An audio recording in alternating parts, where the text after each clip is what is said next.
Mesdames et Messieurs les membres du gouvernement, chers collègues, honorables invités. Depuis son accession à la tête de notre pays, le président de la République, Al-Hajj Ismaël Omar Guelleh,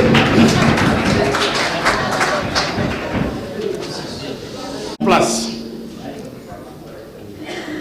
une politique de développement économique ambitieuse qui a porté ses fruits et qui continue à produire une croissance économique durable de 5%. Malheureusement, les différents gouvernements qui se sont succédés n'ont pas pu mettre en valeur les côtés positifs de cette croissance. Oui. Ce que je veux dire par là, c'est que nous sommes tous des êtres humains. Nous avons tendance à oublier ce qui s'est produit hier et ce qu'on a bénéficié hier, les avantages que nous avons pu bénéficier de ces différents politiques économiques. Et lorsqu'on va dans le quartier, les gens nous répètent souvent, c'est pas nous, c'est les autres. Il n'y a pas eu une redistribution équitable des avantages de cette croissance. Et nous avons du mal, nous, femmes et hommes, une politique issue de la majorité au gouvernement, nous avons du mal à expliquer, parce que nous manquons de données en fait. C'est là où je voulais en venir. Et la programmation politique générale qui est mise en place pour l'année 2014 n'est pas assez explicite et ne nous permet pas d'analyser des études sectorielles ou sous-sectorielles. Par exemple, ce que je veux dire en matière de santé. On sait que dans le cadre du budget national, il y a un montant assez conséquent qui est prévu. Mais à côté, dans le cadre du projet de développement, des financements que nous recevons, par exemple, des organismes, nous ne mettons pas ensemble l'ensemble des investissements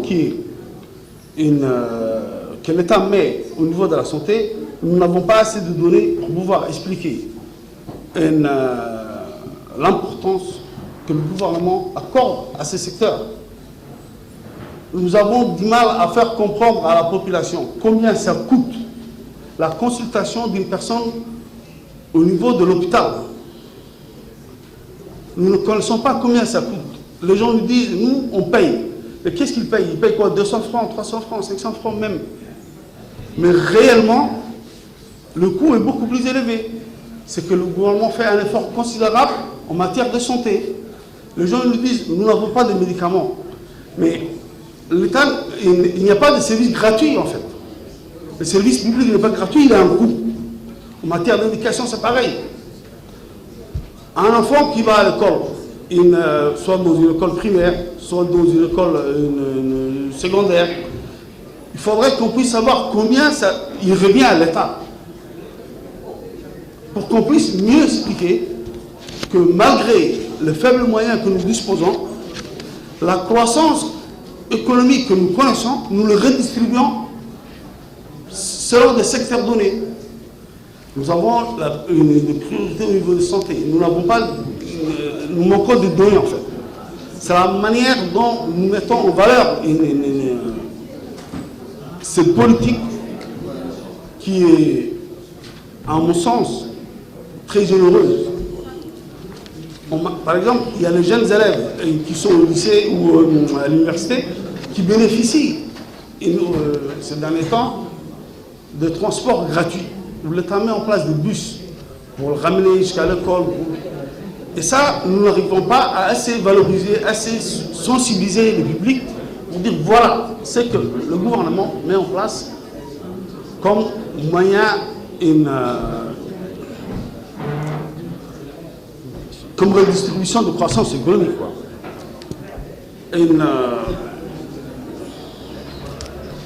En 1999, le volume du budget national par rapport à aujourd'hui, il était 3 fois moins, 4 fois moins. Et nous n'arrivons pas à dire ça à travers des documents. Dire, à mettre en valeur, en fait, c'est ce que je veux dire. Il y a eu une réduction des taxes au niveau de la douane en matière électronique. Ça a produit un boom en matière d'importation, en matière d'ordinateurs, de portables. Ça a réduit les prix, ça a créé de la richesse. Nous n'arrivons pas à chiffrer cette mesure fiscale qui est importante, qu'on aurait pu insérer dans nos acquis. Il y a non, c'est ça qui est important, c'est les statistiques qui sont importantes. Ah, si on n'a pas de statistiques, si on n'a pas de données, on devient un peuple sans mémoire, quoi.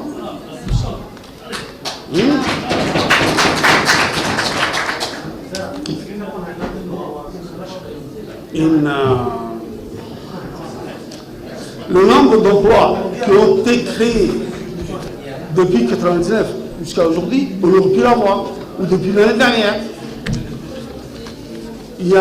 On a des mandats électifs de 5 ans, par exemple, pour le législatif, même l'élection présidentielle. Il faut qu'on puisse connaître. Là, nous avons une vision pour l'année 2035, mais nous n'avons pas une vision pour l'année 2016.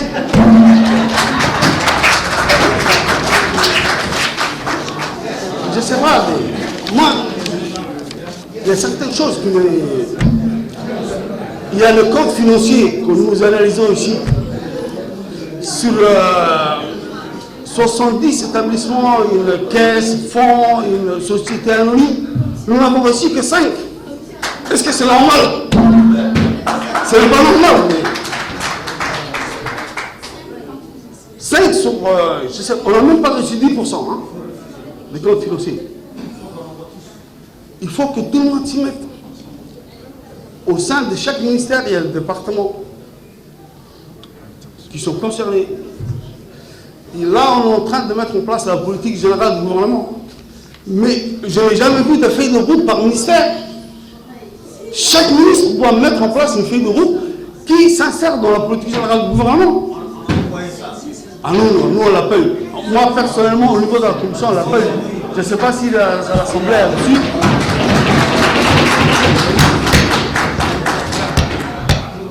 Donc, comme nous formons une même équipe, il faut qu'on puisse défendre votre bilan. Parce que nous exécutons rien du tout ici. Le gouvernement, le bilan annuel, l'essentiel, c'est qu'il faut qu'on soit sur la même longueur d'onde. On n'est pas tout le temps ensemble. Nous, on est vos ambassadeurs dans le quartier. Il faut qu'on puisse dire... Il faut qu'on puisse dire, voilà ce que le gouvernement fait en matière d'emploi. Voilà ce que le gouvernement a créé dans tel secteur. Voilà ce que le gouvernement contribue dans ce secteur. Je ne sais pas, il y a des distributions de denrées alimentaires qui se font à Djibouti.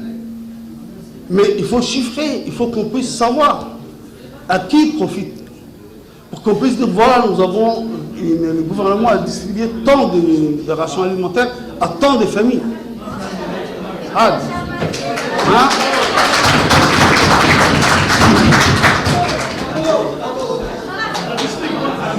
Bon, dernier point.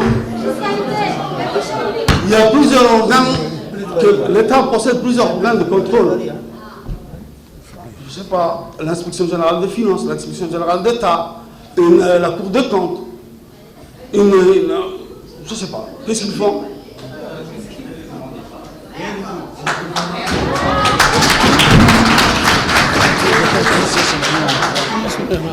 L'autre dit d'information. Qu'est-ce que tu veux? Pas d'information. Ces gens-là, lorsqu'on leur demande des informations, ils nous disent nous avons écrit un courrier au chef d'établissement qui n'a pas voulu nous répondre. Comment est-ce possible? C'est cette. Pas officiellement, mais officieusement. Hein. Sur la fiscalité, monsieur. La fiscalité. Ah, oui. La fiscalité, c'est l'élément qui permet d'inciter. C'est l'élément qui permet d'inciter la création de richesses dans des secteurs. Comme je disais tout à l'heure, en matière de réduction de taxes au niveau de la douane, secteur électronique, il faudrait que l'État puisse mettre une politique fiscale adaptée à la situation. Il y a la prison. Pas mal de sociétés sont installées à la prison. Ces sociétés installées à la prison ont détruit nos recettes. Et, par exemple, moi j'ai une société qui s'appelle X, qui était installée à Djibouti-Ville. On m'accorde l'avantage de m'installer à la prison. J'installe ma société mère à la prison. C'est la société installée à la prison qui commande, qui fait le commande, et qui va facturer des services pour la société installée à Djibouti-Ville, qui va vendre à sa succursale à un montant où tous les bénéfices restent à la prison. Et la société qui est installée à Djibouti-Ville, à la fin, va se retrouver à ne pas payer d'impôts parce que sa marge bénéficiaire, elle l'a laissée à la prison. Et ça, ce n'est pas possible. On ne peut pas accepter ce genre de choses. Il y a des sociétés qui sont installées à la prison réalisent des chiffres d'affaires total supérieurs à celui de nos sociétés installées à Djibouti-Ville. Donc, il y a une fuite fiscale qui s'installe à la prison.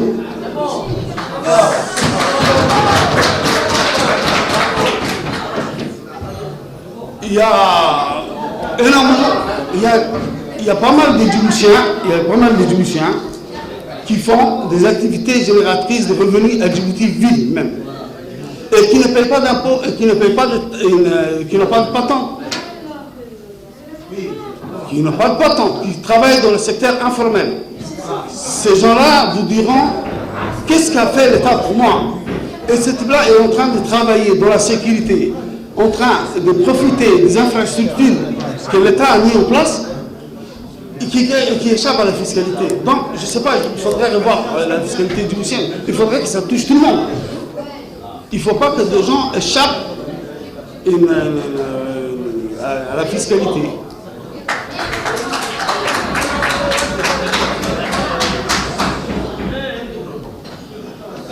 Pourquoi? Oh, j'ai fini.